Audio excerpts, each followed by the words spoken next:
The single unit crown procedure is among the most common procedures performed in a dental office.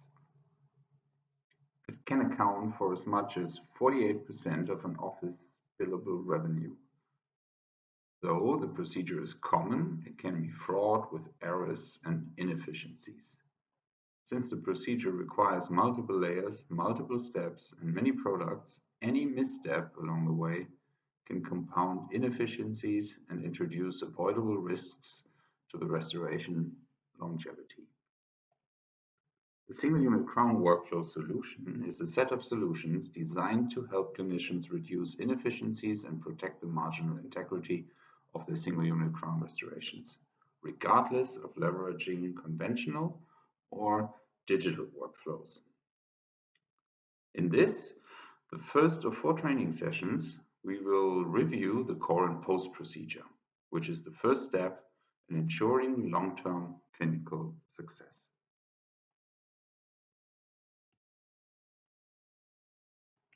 The goal of the core and post procedure is to create a strong foundation with a retentive preparation.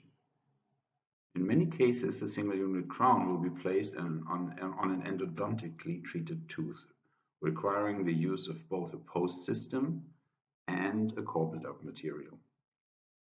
In others, only core build-up is required. Both tools, along with an adhesive cement and other tools and tips, can help overcome the procedure challenge of long-term stability and insufficient light curing inside the canal.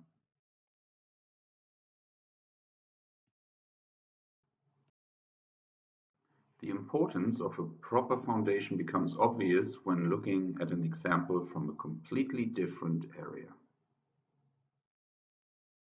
In order to make sure that a house lasts long, it needs a foundation. Depending on the ground you want to build your house on, the foundation might look different. If you build it on solid rock, you need just a minor foundation.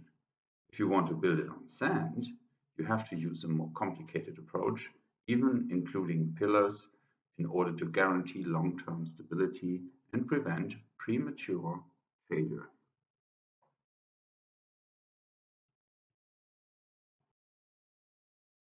In dentistry, it's almost the same. The more tooth substance has been lost by decay, by the drill of the dentist, or by a root canal treatment, the weaker the tooth becomes and the more effort the dentist has to put on the foundation for a proper crown. A study from Australia showed that a tooth loses approximately 63% of its stiffness, you may also say stability, after removal of the mesial and distal marginal ridge, resulting in an MOD cavity.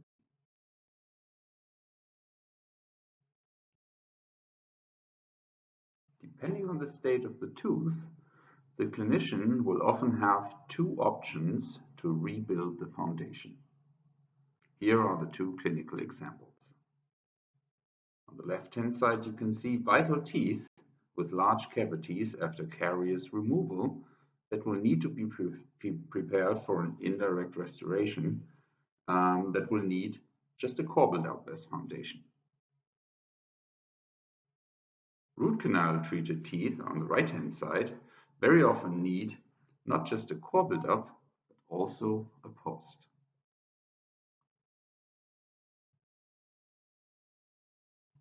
Both steps are vital to long-term stability. The post provides support within the canal to help protect against typical patient tooth functions. A core build-up replaces tooth structure that has been removed by decay and/or during root canal treatment and increases the length of the crown preparation. Thus, generally speaking, the purpose of a core build-up, with or without a post, is to replace lost tooth substance so that the dentist is able to prepare the tooth in a way that crowns are stable and do not fall off.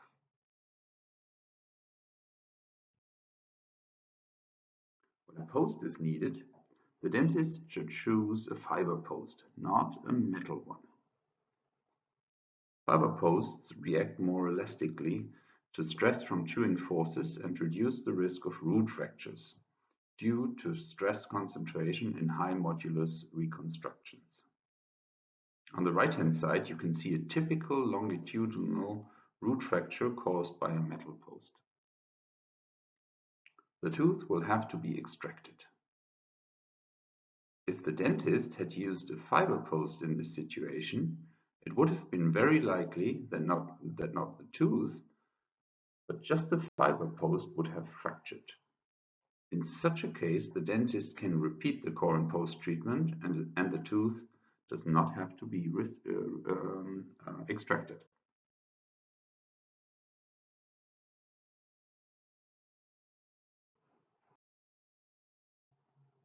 Besides the factors prep design and type of post, a reliable adhesion of the core buildup is of paramount importance. First, because adhesion leads to a proper seal. Second, because adhesion leads to more stability. Therefore, adhesion is important, first, between the core buildup composite, the dentin, and the post and the root canal. Two, at the outer margin between dentin and the core buildup composite. And three, between the post and the core buildup composite and the coronal part. All materials need to be designed to work seamlessly together in order to form a stable monoblock.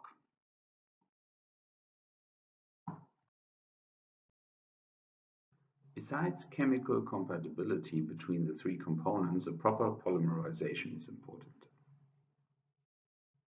There's only a strong bond if the adhesive and luting materials are cured properly. Whereas dual cure composites are commonly used for core buildups and therefore do not need light, most adhesives, on the other hand, require light curing to achieve their full potential. Therefore, three principal curing strategies are possible to produce a proper core buildup. Strategy 1 is to light cure the adhesive before seating the post.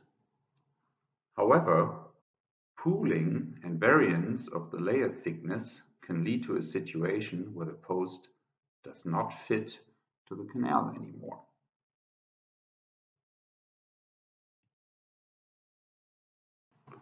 Strategy number two is to cure the adhesive through the post. However, not all posts transmit enough light to lead to a proper cure and proper adhesion. The third strategy, and by the way, our strategy, is to use a system in which the components have been designed and tested together so that the system does not require light to lead to a proper adhesion. You may want to call this a risk-free solution.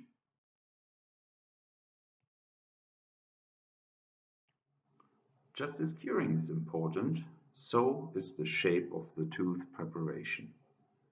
Cemented crowns require a preparation of sufficient length for long-term stability. Generally speaking, the purpose of a core buildup with or without a post is to replace lost tooth substance so that the dentist is able to prepare the tooth in a way that the crowns are stable and do not fall off.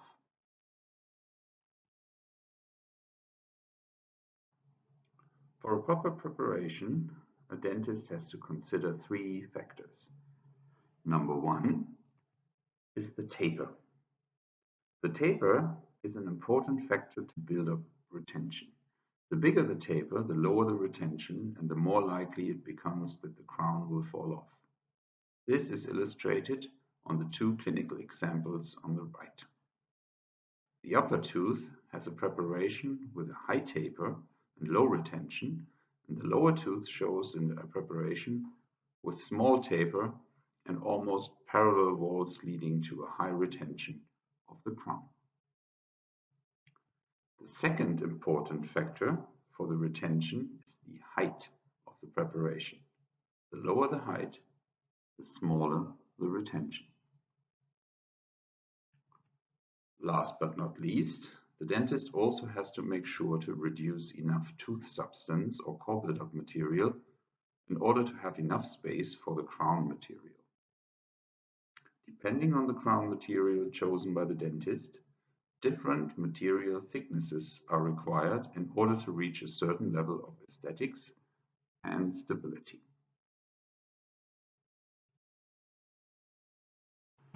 The average values for the space or material thickness needed for different crown materials varies.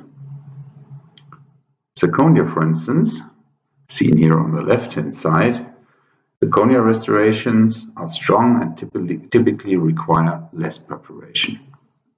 For glass ceramic restorations, like on the right-hand side, you need more space because the material is typically weaker than zirconia or metal. For porcelain fused to metal, PFM, the space is needed in order to allow good aesthetics.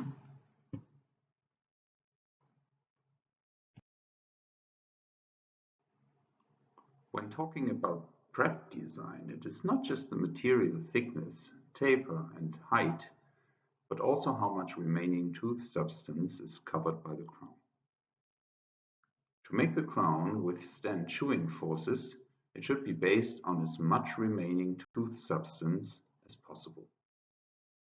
The resulting stabilization effect is also referred to as ferrule effect, because the final crown stabilizes the tooth like a ferrule stabilizes a wooden barrel.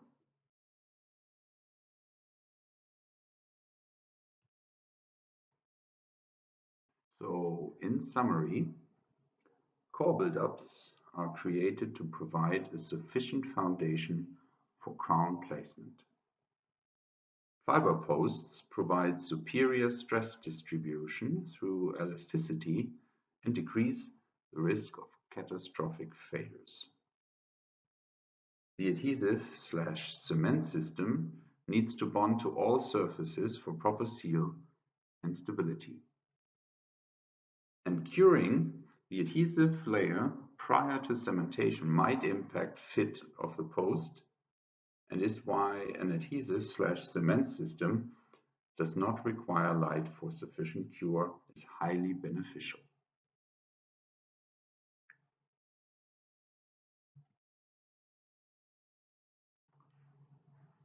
Our solution to answer the clinical needs consists of 3 products: FluoroPost, Prime and Bond Elect with Self-Cure Activator, and FluoroCore 2 Plus.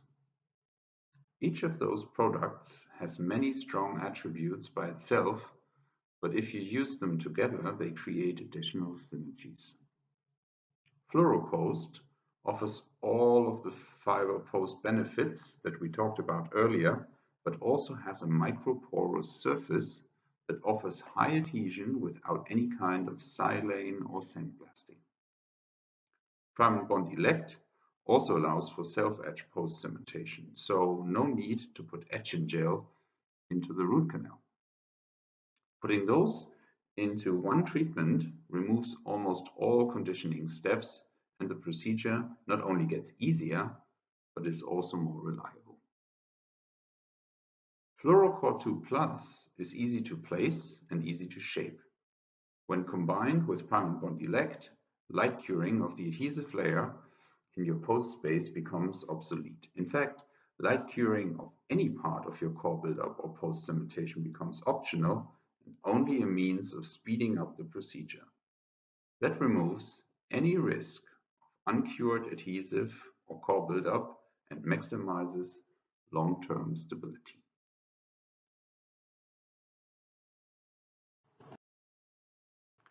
In practice, clinicians will readily note the time it takes to achieve adequate tooth preparation.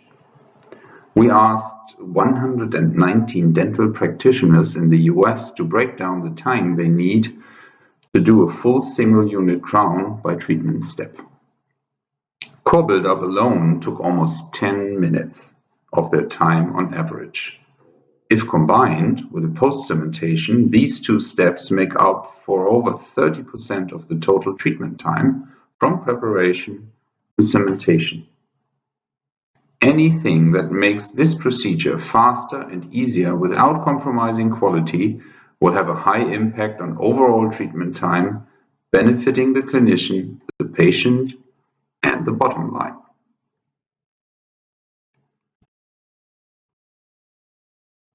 Prime and Bond Elect, Self-Cure Activator, and Fluorocore 2 Plus are the go-to combination for both post-cementation and core buildup. Etching and light curing, the adhesive becomes obsolete as Prime and Bond Elect and Fluorocore 2 Plus cover both treatment steps in one product.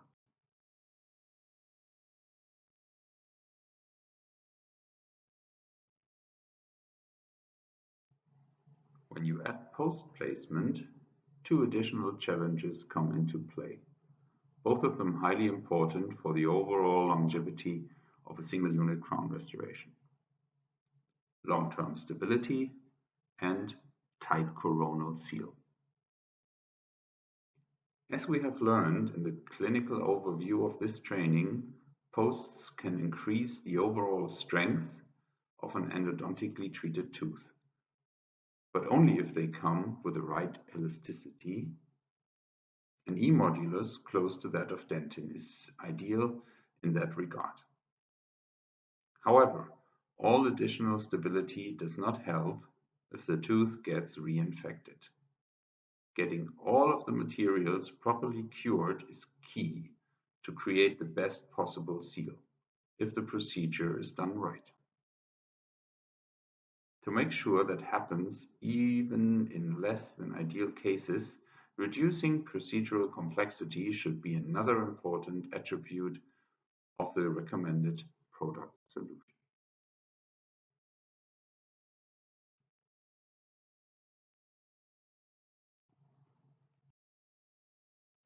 Adding Fluoropost to the product mix results in a three-step solution that answers all of those challenges in an easy-to-follow and universal procedure.